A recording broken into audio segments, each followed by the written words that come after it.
And we want to take you live right now to the funeral home. That is where Jose Fernandez's body is right now. And you can see his abuela and his mom have now arrived at the funeral home, as well as other family members and close friends. They're there to say their goodbyes. Once again, this has just been such an emotionally draining and just tragic week for this family.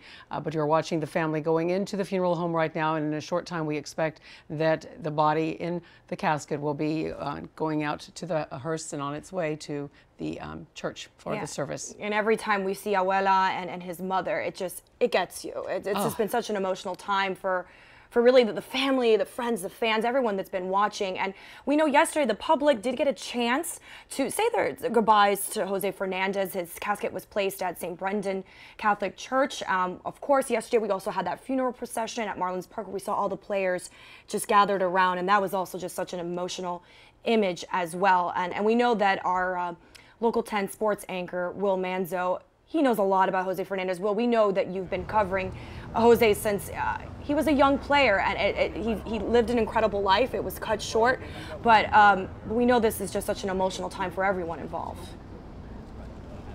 Yeah, when we look at it from the team's perspective, it is very difficult because they saw Jose grow up, a guy who at 20 years old was the National League Rookie of the Year. And I apologize, I keep looking over because we do see some family and friends that are arriving here. A short time ago, I actually saw former Marlin Alex Gonzalez, one-time World Series hero Alex Gonzalez here arriving. And you could expect to see a lot of former Marlins players, guys not only who played with Jose Fernandez over the last few years, but also before then, because Fernandez is such a vital part of this organization. So as people begin to arrive here at St. Brendan Catholic Church, we know that they'll be opening the doors soon. As far as the team perspectives, though, we do anticipate that the Marlins, I mentioned earlier, if you missed it, they'll be coming on a bus together as a team. We expect them to be right in front of here of St. Brendan Catholic Church on Southwest 87th Avenue to get dropped off right here, enter the church to be here for this mass and funeral to say goodbye to their teammate and great friend Jose Fernandez. And then the Marlins as a team will then have to get on the bus and go right to the airport where they'll fly to Washington, D.C. to start a series of the Washington Nationals to close out the series tomorrow night. So if you want to talk about a week filled with emotion, I mean, that's about as emotional as you can get. The news on Sunday of the death, Monday having to try to return to play with all that emotion, having to play the last couple of games, including last night, following a day with the procession. And we saw that wonderful scene at Marlins Park where the players were around the hearse, touching it almost like they didn't want to let that hearse go and let Jose go. It was a beautiful scene indeed, one of the many touching moments yesterday during the tribute to Jose Fernandez. Today, though, will certainly be touching, I would think, at some of the words that are said inside, but really at the same time, so difficult knowing that this is the end. This is the goodbye of Jose Fernandez. We have mentioned that Martin Prado and Marcell Ozuna will both be speaking at the funeral. There will be former players, as I said, other Major League players. The Commissioner of Major League Baseball, Rob Manfred, also is anticipated to be here for this mass and funeral.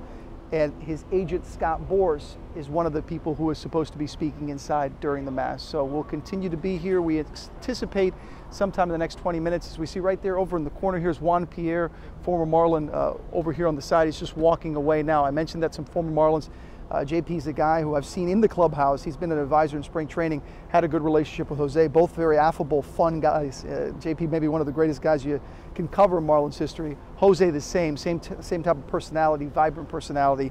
So a lot of people from the Marlins family will be here tonight throughout the day in support of Jose's family.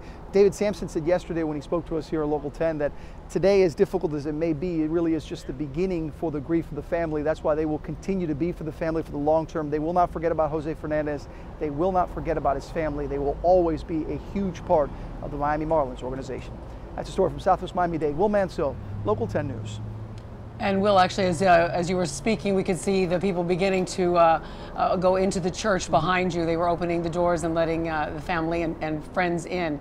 And you also mentioned, Will, that it wouldn't just be the team itself, the big names, but that Jose Fernandez enjoyed talking to all kinds of people who worked at Marlins Park, and those people would also be welcome today at this service. Yeah, as you see Juan Pierre coming over here right now, former Marlin. Stop in and see what he has to say here. What's that? Yes, sir. Why did you want to be here today? Just to pay him respects, man. It's just such a tragedy. Still can't wrap my head around it, man. He was a rookie. His first year was my last year, so I know the baby Jose in the big league circle. And just heart goes out to his mom. That's what breaks your heart when you see his mom and grandma. But just to pay respects and be here for support for the rest of the team and organization. Thanks, Juan. JP, you played the game with so much passion, and you saw that in Jose. Was that one of the things that drew you to him in your friendship and seeing the type of guy he was? Without a doubt, I admired him because he had so much fun while he played the game. I say if I could did anything else in my career differently, I would have had more fun because I was grinded. Everybody know I was just all in. But this guy was, he worked as hard as anybody, but he actually had fun. He smiled and laughed.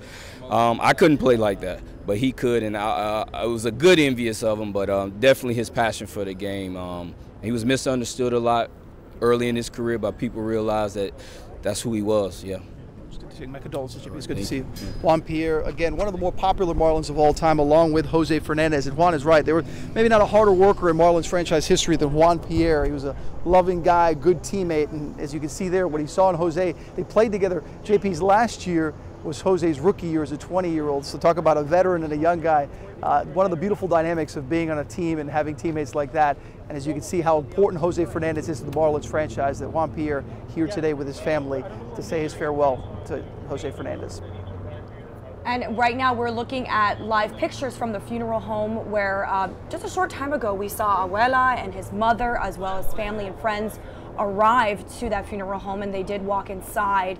And we do know that Jose Fernandez's body will be What's that, David? taken to the church where Will is at right now. And of course we're going to have all the coverage. We have team coverage on this, and we'll start our coverage at 1 o'clock. But for now, we're going to go ahead and take a quick break.